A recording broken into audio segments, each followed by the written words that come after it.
I want to make two important points here, which relate to questions that were posed by Justice Francis. The first one is this. And again, it's this issue about the Constitution says what it says what it says. 194.3a specifically uses the word may, right? What the president may suspend after the start of the proceedings and so on. Contrast that to 194.3b, which says the president must remove a person from office upon the adoption of the assembly of a resolution. For lawyers, what is the implication of that? It means that this idea of protecting the institution cannot be properly used as, let's put it this way, as an excuse or as a reason for using the powers prematurely. Because if that was the real intention was to protect the institution or the organization, then it would say the president, once the serious allegations have been made, must suspend. After all, he has to protect the public and what and all the institutions. The mere fact that the constitutional writers used the word may, it was indicating that they realized that even in the case where there are serious allegations, the president still has to exercise a discretion. Now, that then goes to, and because I don't have time, I'm not going to go through all the, I'll invite the court in your own time, my lords, to look at the letter of representations where we put chapter and verse of why the president's reaction, or rather suspension, would be A, inappropriate, and B, premature, and C, in conflict. And he ignored all of that. And we even showed him that this so-called motion of Mazone MP is so unlikely to pass the two-thirds majority. All those considerations and how long the process is likely to take. A president who actually wanted to protect the organization would not have suspended, because he would have realized that this public protector has been here, these charges have been here for 2 years. The sun did not come from the west. Instead, she actually had 2 clean audits in that period. So there is no crisis, quite frankly. And so he would have realized that none of his actions explain this big rush. The big rush can only be explained by what I'm about to say now. The other point related to this point is this. If you go to page 401, that's volume, I'm assuming it's volume 5. Or anyway, the rules are found everywhere. It's rule 129 AD. This version is on page 401. Bundle A, my lord. Yes. There's another giveaway, because a question was posed to me. Well, there's only one committee. But as I say, I mean, I'm not being rude, but that's the problem of Parliament. It's not the problem of this court, with the greatest respect, and it's certainly not the problem of the public protector. The committee that was set up says at 129 AD, it's very clear what its mandate is. The committee must, when the Assembly has approved the recommendations of the independent panel in terms of 129Z, proceed to conduct an inquiry and establish the veracity of the charges and report to the Assembly thereon. Full stop. If Parliament, maybe after this case, once this court or the higher courts point out that there is this gap which we debated this morning, then Parliament, of course, is free, for example, to expand the mandate of this committee. Let me put it this, it would be wrong legally, but so it might be challenged. So I don't want to set them up for a challenge. So they could say that committee will determine the veracity and then conduct the removal proceedings. That would close that gap. But if the gap is there, it's not our problem, so to speak. But for now, the mandate of the committee is confined to establishing the veracity and report to the Assembly. So that's just the points that I wanted to clean up on the. Sorry. If you have a removal committee, what is the purpose of the National Assembly? Well, the short answer is I don't know. But the long answer is this. There is nothing, it's conceivable, Justice Francis, that the founders of the Constitution, let's assume, just work with me for a minute, assume that they conceived such a thing as a removal committee. Okay? Now, they might have had the situation that we were talking about earlier in relation to the JSC. Because actually, in the example I was giving you of Jackie, the JSC, the small JSC, is once the finding is made, becomes a removal committee. Because by then it sees only once there's a finding, let's say there's gross misconduct on the part of a judge, then the JSC, for all intents and purposes, sits as a removal committee. And it happens, it takes a long time. It might look on paper that, oh, well, it's just to press a button and send the facts or whatever. No, the JSC can be seized, as would such a committee be, with this matter. It can be very complicated, and I'm talking from personal experience. It can be very complicated as to, for example, whether you may...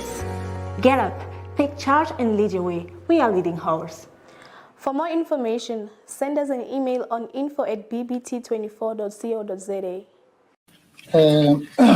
Yes, it's 1717.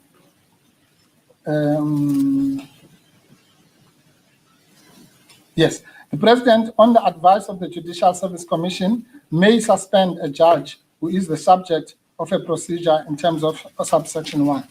What that means is when the JSC sits in the manner that I've described, then the President may suspend in the same way as 194.3a. So the short answer is that committee would perform the exact function that is performed by the so-called small JSC, which is to process the motion, send it to the Speaker, whatever. It should have been defined in the rules. That if it wasn't, it wasn't. That's their problem. So they could have said, for example, this same committee will also sit as a removal committee. But on the rules as they sit now, and on the Constitution as it sits now, it is not.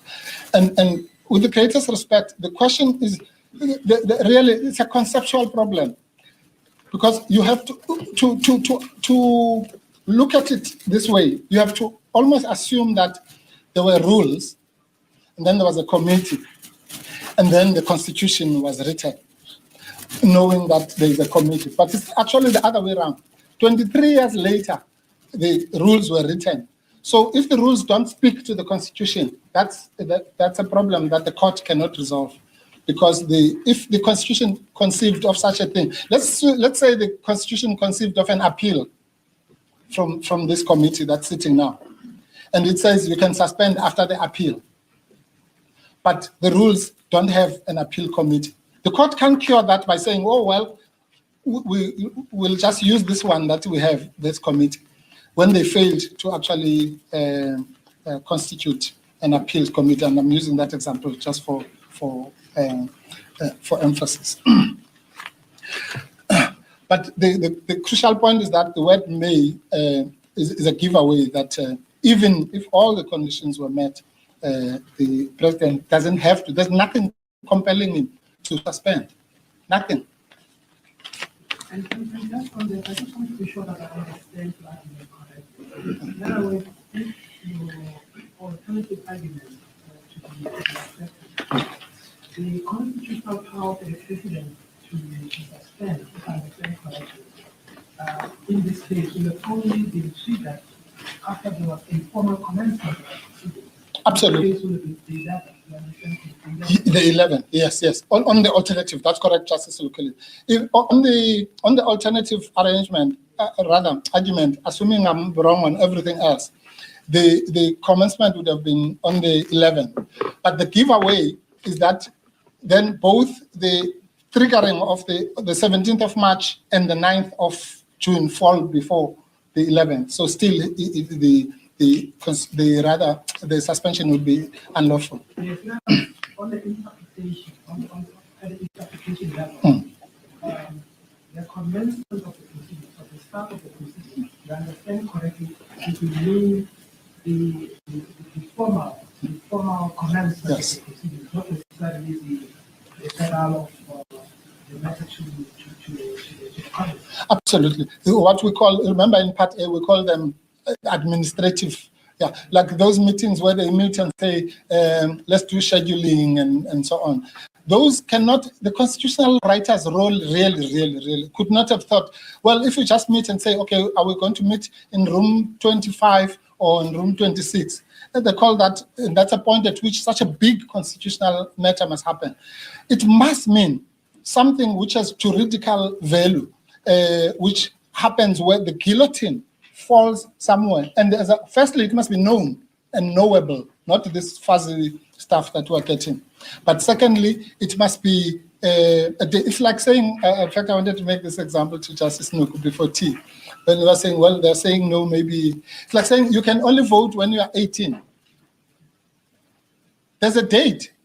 You can't say, no, well, if you look a bit 18, and so it must be on a knowable date that on your 18th birthday, now you can vote. Everyone knows it. It's on, in my case, 26th of September. You turn 18. That's it. It can be, no, well, what about, let's look at the values and maybe, no. So, right. So let's then come back, because this links to the point that I was making. Justices, I'm back with the conflict point. This is, let me just do this for 2 minutes, just to paint the real picture of what we're dealing with here, which is a gross abuse. So you have the agreement. Let's talk about the agreement between council, which we invoke. That agreement is not, there's no debate about it. Any debate about that agreement is just contrived. Paragraph 3 of the agreement is very clear. It says, the president will receive your, I don't want to speak as if I'm a witness. Let me just speak on the basis of the affidavits. There's a debate. You have to look at, to see why this thing is being fudged. Every time the president deals with that agreement, he doesn't deal with the letters that are before the 30th of March. Nowhere. And you know why?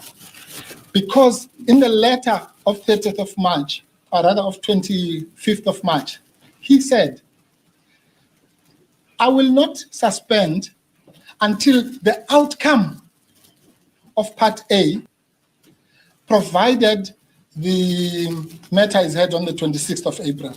Simple. No complexity there. The DA wrote him a letter, a big complaining letter, saying, how dare you do this? You should suspend, you should have suspended yesterday, and so on and so on. How can you allow this, and so on? President wrote back to the DA and said, I know my obligations. Thank you very much. Basically, it was like a very curt letter.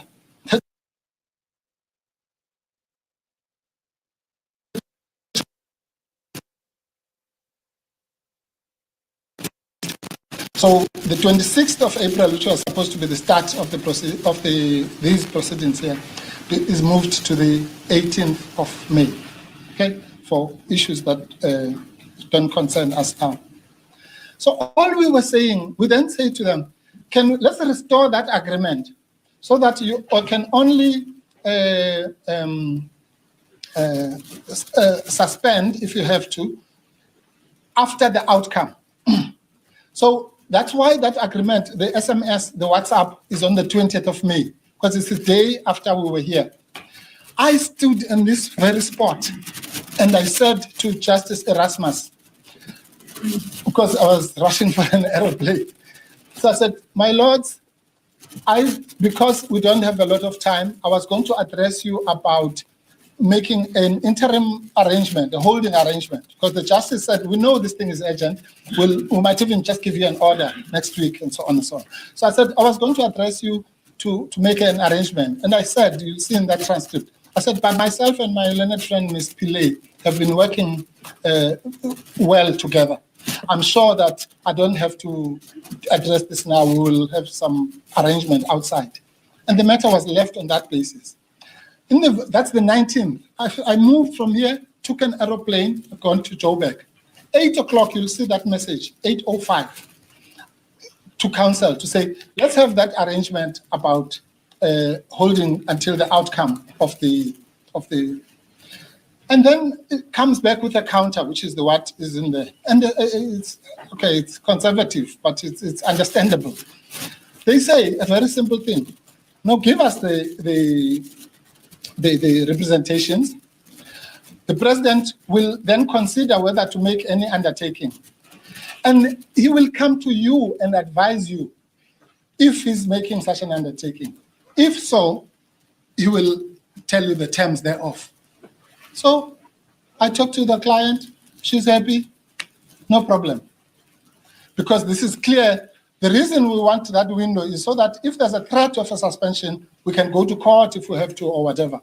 That's all. We just want to know whether he's going to suspend or he's not going to suspend, or whether he's going to give us undertaking. No. Boom. On the 9th of June, suspension. No notification. Nobody has said, no, that undertaking is, we're not going to give it to you for this or that reason, or we're going to give it to you. No. Why? Because there's a rush about Palapal. That's why. So so that's the first thing. The second one is the one I said before lunch, my lords.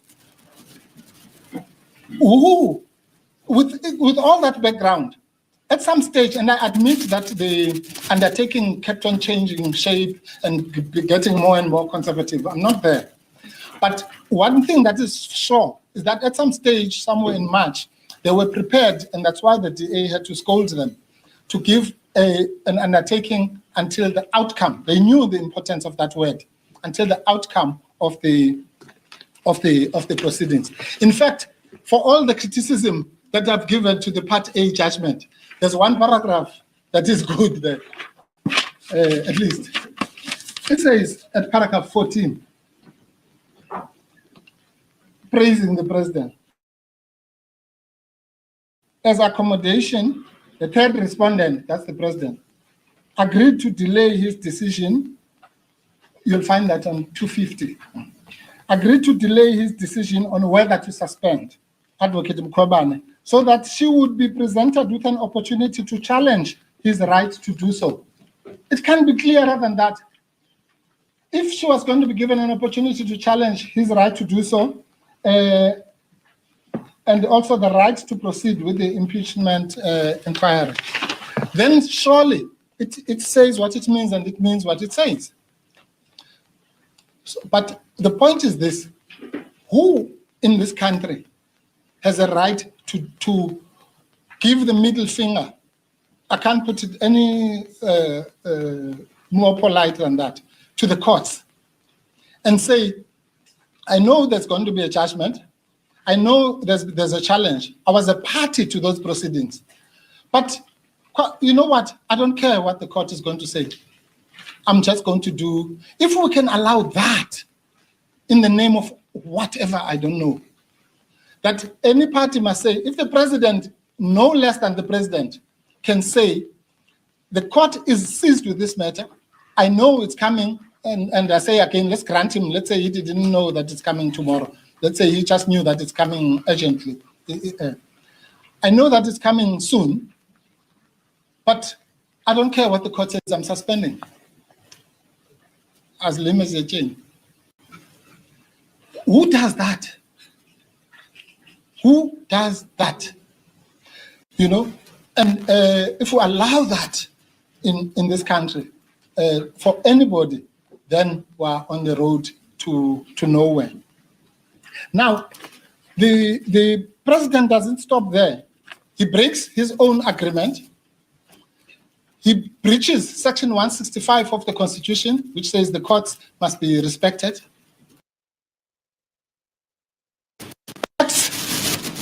Precipitately a day before. But one doesn't have to be a lawyer or a genius to know why. Surely, this must have something to do with the questions they received from the public protector about the Phala Phala Gate scandal. There's no other intervening, nothing. There's nothing else that happened for him to do all these activities, except that he received questions which were uncomfortable about possible criminal activities on his part and activities that might result in his impeachment. And then he comes here and tells us this application that is being brought now to say, oh, well, he says firstly in the papers, I don't know what the fuss is about. I have fully cooperated with every investigation. Where? Firstly, he's given to respond. He says, no, he's exceptionally busy. Exceptionally busy. In that period where he's exceptionally busy, he hosts an Ankole sale farm, auction on the 18th. This is remember he got the letter on the 8th. More than 20 days later, in the period of exceptional business, where he can't attend to 31 questions about something that happened 2 years ago, he does that. And then he's given not the 7-day statutory period, he's given another almost a month, just less than a month. He doesn't meet that deadline. Again, exceptionally busy, until he's threatened with a subpoena. And then he complies with the subpoena on Friday, which means if on Monday last week he couldn't comply, but he was able to do it within 3 days once the subpoena came out, then it means he could have done it on the 11th of June. But that's not enough. Then he says, no, I'm not going to give you the answers. You, the court, and us. But it doesn't say. It says that it's prepared, he will abide on the court says, Yeah. just want to bring it to the attention of the court that it has been conveyed to this DRC. Yes. The answers should not only be provided to the office. Yes. No, that's what he says. I know. That's why we did the counter application. But a person can say anything they want, Justice Nook. We have to scrutinize the facts. Context is everything. What is the real problem? Nobody. There's an email there which is using that He invokes. Yes. No. Fair enough. But the point I'm making, Justice Nook, is that if someone is really so willing, in the name of transparency and all these good things, to assist, then they say, we will make an arrangement for, and I'm just thinking off the top of my head, we say this in our application, we'll make an arrangement that the answers will be seen either by the legal representatives or by the clients or whatever in chambers, something like that. Why? Because it's relevant to his claim under oath that he has fully complied. How do we know that that is true? What if those answers are just the letters of the alphabet? But that's not for this court to deal with. Well, he said it in this All court. that this court must do is to scrutinize whether his conduct accords with what the Constitution requires. No, if that was so, then he would never have told this court in his affidavit 3 times that he has fully complied. If it had nothing to do with this court, he would have told anyone else who cares. No, what I'm saying that you don't have to follow every little piece of allegation. It must be relevant to the issue that the court says. Yeah. Here the applicant comes to court and says to the court that the conduct by the state actors who is making the person of the sector, the president, chairperson of the committee is unconstitutional. It's valid, Yeah. lawful, Yes. because of anything. Yes. Okay, I'll leave it. Yeah, no, that's fine, Justice Smith. Let me just leave you with this rhetorical question to ponder on. If what you're saying is correct, if the answers have nothing to do with this case, then why in this affidavit does the president say, I wanted to give it to this court? For what? Because it's irrelevant. So if the mere fact that he says, if it wasn't for the acting public protector basically gagging me, I would have given it to this court. For what? It's because he knows that he would have given it to this court because it is relevant. Otherwise, this court is not here just to get pieces of paper that don't mean anything. He knows, Justice Nuko. That's why he did an affidavit on Saturday and said to this court, you'll forgive me, I'm not going to give you the answers. But that's fine. Let's say that he was yeah. Yeah, well, the issue. Well,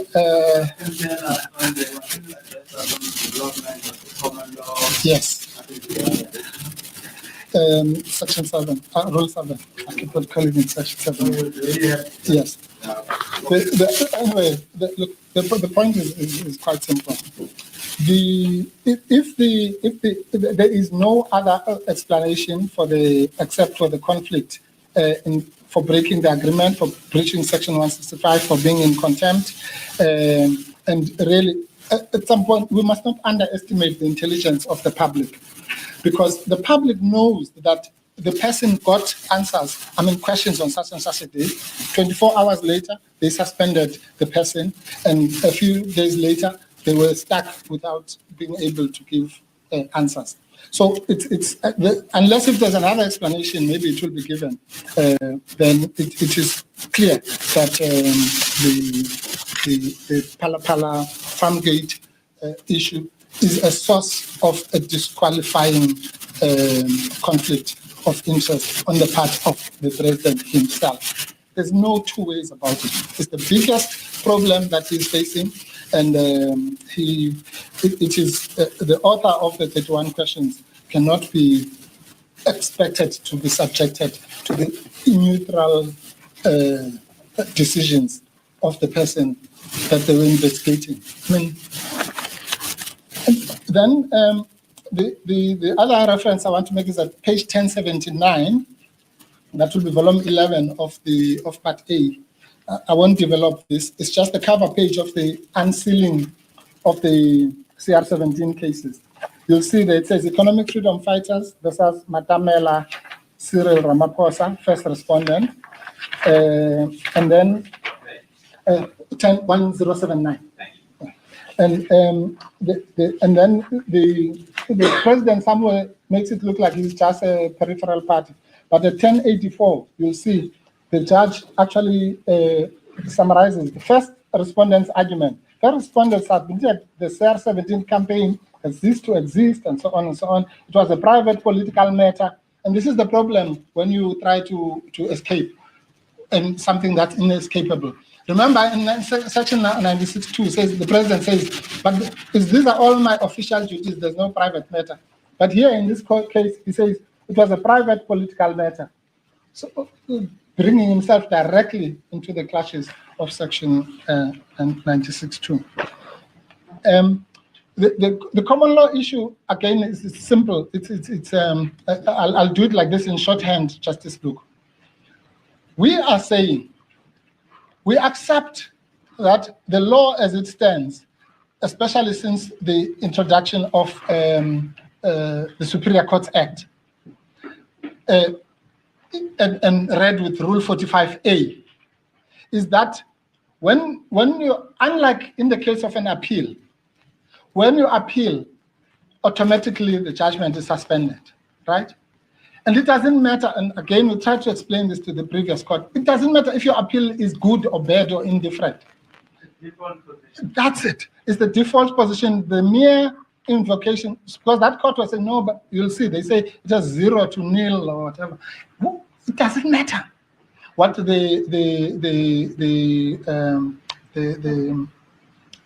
merits of the thing is, because it goes back to this issue of protection, Justice Francis. That is not just something that's put there for fun. It is to protect the person's Section 34 rights. To say you're right, what would be the point of appealing and then you win 2 years later, but the car, as we're talking about, is gone. So it's to protect the rights of the individual once again. Now we're saying a very simple matter. We're saying that rule, insofar as it is grounded in Section 34 of the Constitution, should be extended to rescissions. Because logically it's the same thing. If I'm saying I'm rescinding a judgment, it means I have a potential to reverse it, to set it aside, in the same way as I have a potential to set it aside on appeal. So what's the difference? But here's the shortcut. What we're asking for is the return. I'm sure all of us in here are old enough to remember Rule 4911. That was repealed by the introduction of the of Section 17 of the Supreme Court Act. Anyway, I'll paraphrase it. Rule 4911 said the following: whenever you put an application for leave to appeal or an application for rescission, the judgment is suspended. That's what the rule said. We all grew up under Rule 4911. And if you want a shortcut, what we are saying is that because the framers of that rule knew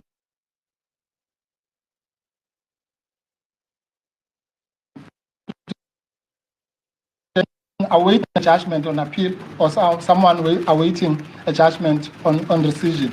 So if you want to cut all what I would have said if I had time, that relief is asking for a return to Rule 4911. Simple. The argument against that seems to be that we now have Rule 45, capital A, Yes. which provides this decision. And there's no further challenge to the rule. No, that's okay. That's just no. Fair enough. It's put there. I'm just saying that's just pushing technicalities to the limit, because that argument actually goes even further. It says that we should have also attacked Section 18. No. If it's just as I say, Justice Nuku.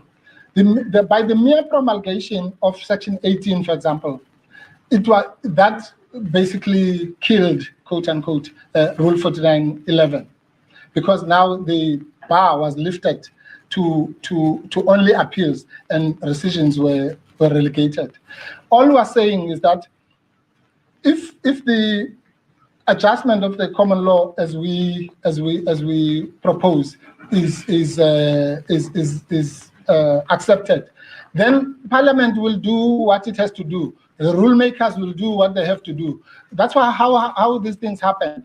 You don't. That's like directing them to do legislate in circumstances where they not detect that it is in the form of final attack.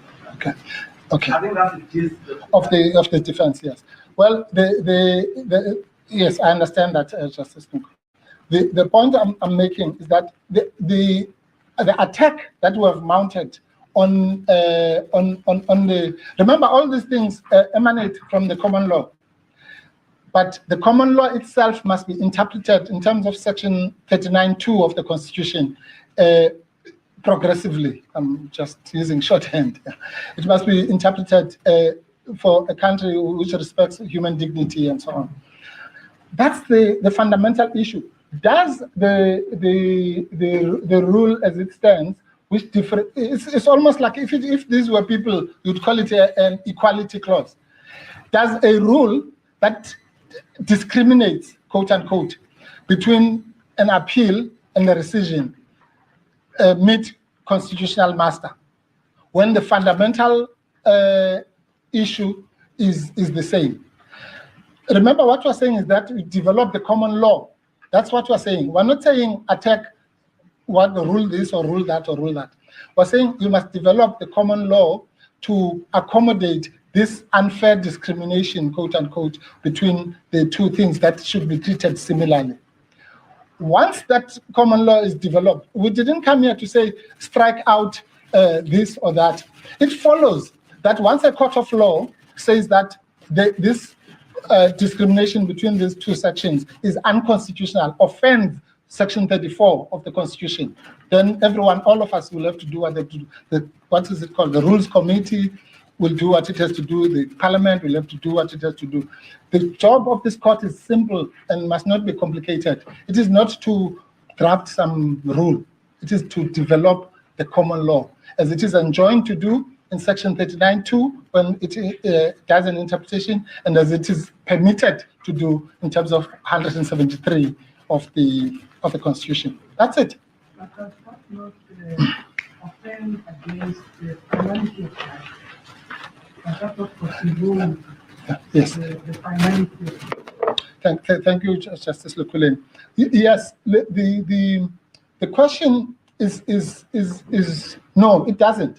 Because if it did, then to cure that defect, Justice Lukulin, we must then abolish the thing called rescission. Then we say, because we say to protect the finality of judgments, once the court pronounces, that's it, right or wrong, especially if it's the apex court.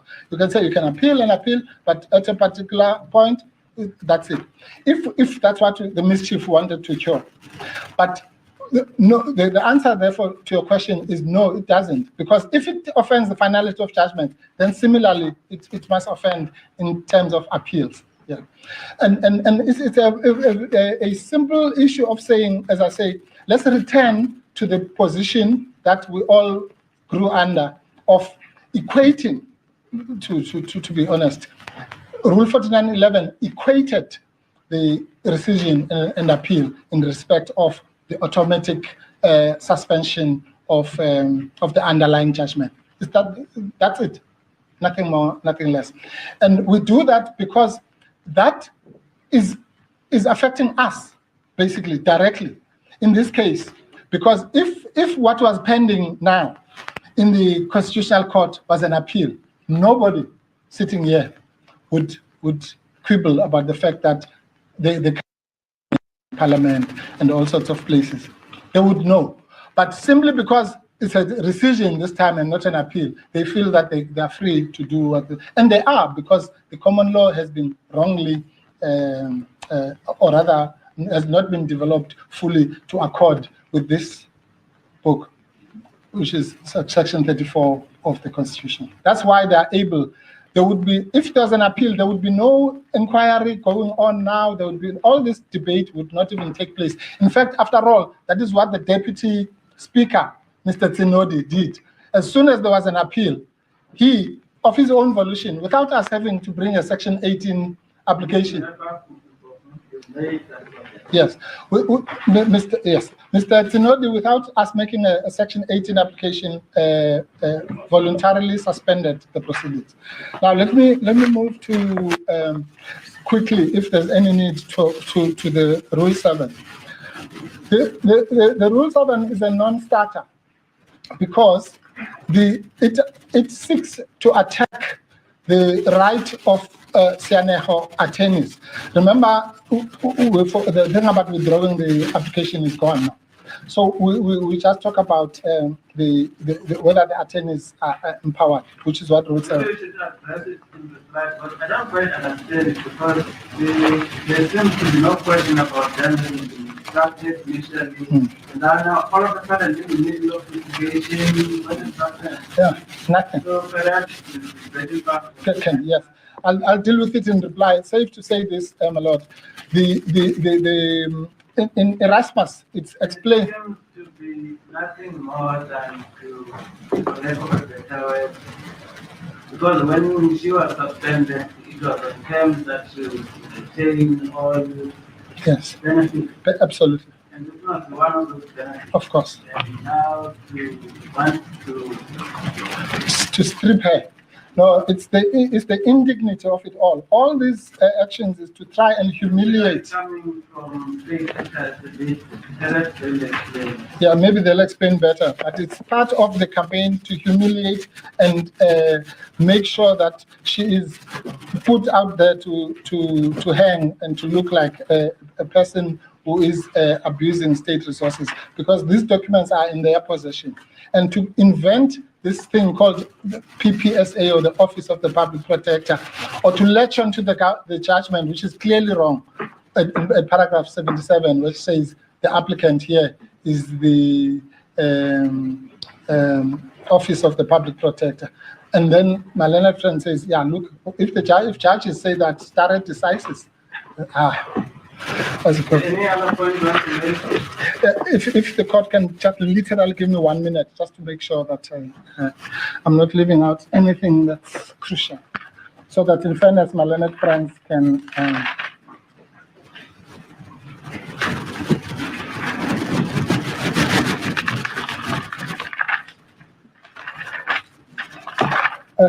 in the WhatsApp, I will address the court. I just want to attract the court to paragraph 3 of the WhatsApp. I won't develop the point now.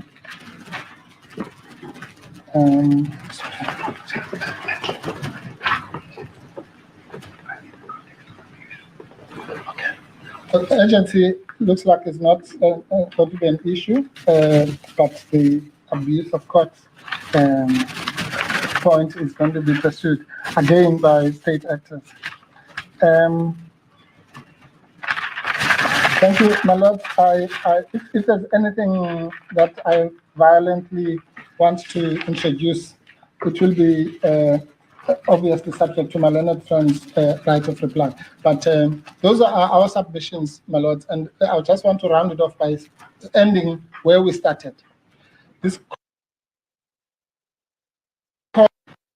The conduct of the president, in particular, in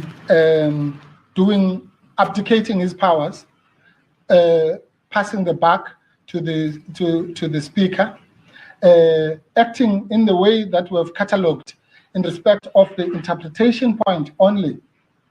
Is it consistent with the Constitution? And is that, objectively speaking now, is that interpretation correct? Yes or no? Is the committee a removal committee, and has the time come? If it did, when did it come? Put that aside. Assume we're wrong. Then President Ramaphosa, faced with 6 investigations, all of which relate to impeachable offenses, including the one that is brewing up now. Can he, by any stretch of the imagination, be permitted, in the face of Section 96(2) of the Constitution, which says you must, even the risk of a conflict, you must avoid? Can he be the person? The answer again is a big no. As the court pleases. Thank you. Okay.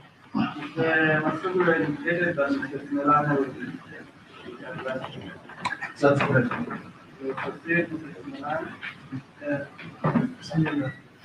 All right, and so we come out of the Western Cape High Court there, the suspended public protector advocate by the current lockdown regulations on church gatherings. Then BBT 24 offers you a great opportunity to reach out to your congregants. As we celebrate our 1st year anniversary, we've got special rates tailor-made just for you. Then why don't you take advantage of our evening prime time slots at a discounted rate for a limited time, of course. I trust and I pray that your association with BBT 24 will be of great pleasure as we continue to preach the true gospel of our Lord and Savior Jesus Christ in these last days. I am looking forward to hearing from you soon. Please contact us on the details below. Shalom.